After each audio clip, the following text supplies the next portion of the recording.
Yeah, I saw that tweet. Yeah, no, I did. They did a great job of recruiting my family and I, and I guess he thought that if he was able to get close with Ninny, Ninny's what we call her. She's the sweetest thing ever. If he was able to get close with her, then they'd have a better chance. So yeah, I mean they texted and called all the time. I actually had to tell her a couple times, like, Ninny, you got to chill out. Yeah, you don't know how this stuff works. Right? You got to see the bigger. You got to know what they're trying to do here. Yeah, but yeah, they did definitely get close during recruiting. Is it Nitty or Nitty? Ninny, N-I-N-I.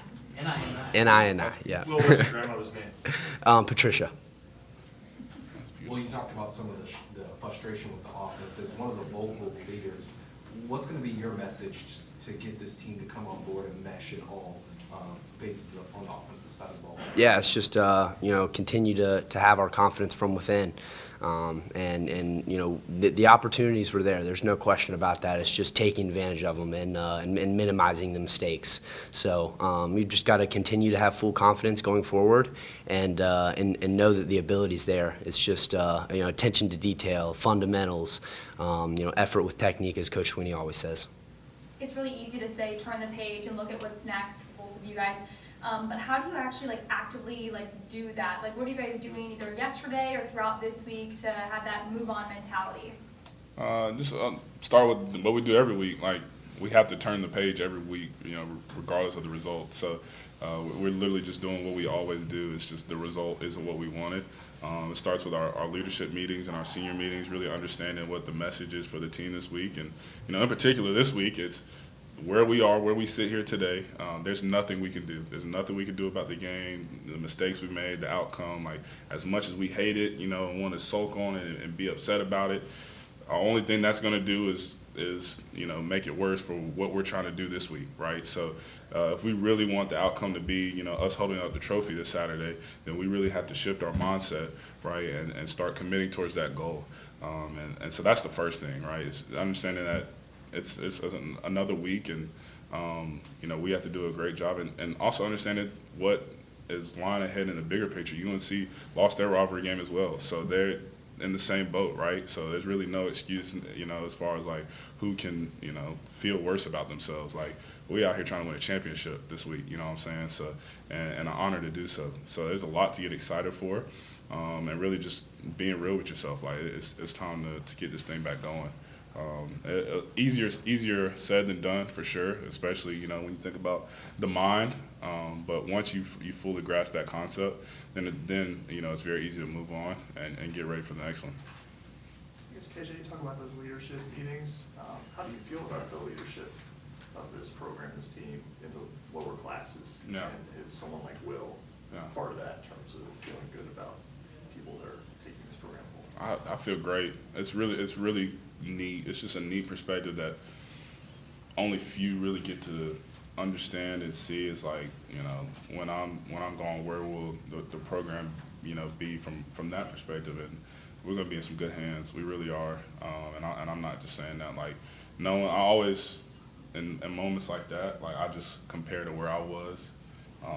There's a reason y'all didn't see me up here at Will's age, because I wasn't where Will was, right? So and it's simply that Jake and all those younger guys who've been up here and spoken to you guys over the year, they're just miles ahead, and so that's cool to see it. And they're still trying to grow, and that's what I think you really have to know best is as a leader, you can't be someone who's just act like they know it all. We all as a team have to continue to grow and evolve, and so that's what I'm loving out of the young leaders that we have on this team is guys who are committed. They show it, and then when they're trying to bring others along, it's a gentleness to them. So I'm excited. I'm excited to see where we're going to continue to go and grow, and we'll be in good hands. Yeah. I guess you were talking about the flesh overpowering you, I guess, after the game, and what were you specifically, referring to as just frustrations? Yeah. Sorry. In terms of comments you made, maybe, or what types of things? Yeah. Well, what I truly mean by my flesh overpowering my spirit is allowing my emotions to take over who I am as a person. And I'm so passionate about the game of football, and really, everything that I love in life. I'm very passionate. I wear my emotions on my sleeve. Everybody kind of knows that about me, which is great. But anger is the truest form of emotion, and that's what you see on Saturdays a lot of times for me is I allow that to overtake my spirit and to be grounded and just to be able to bottle up all that energy and use it in a positive way. So it's something that I'm working on as a leader, and something that I've gotten a lot better at throughout the year, and something I take pride in. So that's kind of what I was speaking to, is just not allowing my emotions and my human emotions to overtake my spirit and what God has in store for me. Any questions for Will or KJ from Zoom? Hey KJ, it's Anna. Just about the touchdowns that the defense has allowed in the red zone. Do you feel like that's more of a mentality thing down there right now, or maybe more a function of fundamentals and details? We definitely would say the fundamentals and details, understanding that it's just a shorter field, and that plays to the defense's advantage. Coach Sweeney's definitely challenged us with getting more red zone stops. Got a few this week, but definitely not enough. We have to use that to our advantage. Our safety room got thin in this past game, but that was a part that could have helped us, right, in the red zone. So that's always the details, especially in the red zone when someone's trying to score, right. The offense will tell you, like, they got 11, we got 11. They're trying to find, that one mistake and that one-on-one matchup and win it. And what's been unfortunate for the defense is, a lot of times, guys have scored on the mistake and not the one-on-one matchup. Because if we get the one-on-one matchup, then I'm very, very confident in us winning those. So that's where we have to get to, and working really diligently on that this week is making sure that, we're not giving up touchdowns in the red zone. Because when we get to just holding people to 3 points or block kicks, it's a momentum starter, number one, and then number two, it just helps elevate the team, the offense, and things like that. So definitely a place where we're having to grow. Thank you, KJ. And then Will, I know just growing up a big state fan in your family, a lot of family that went there.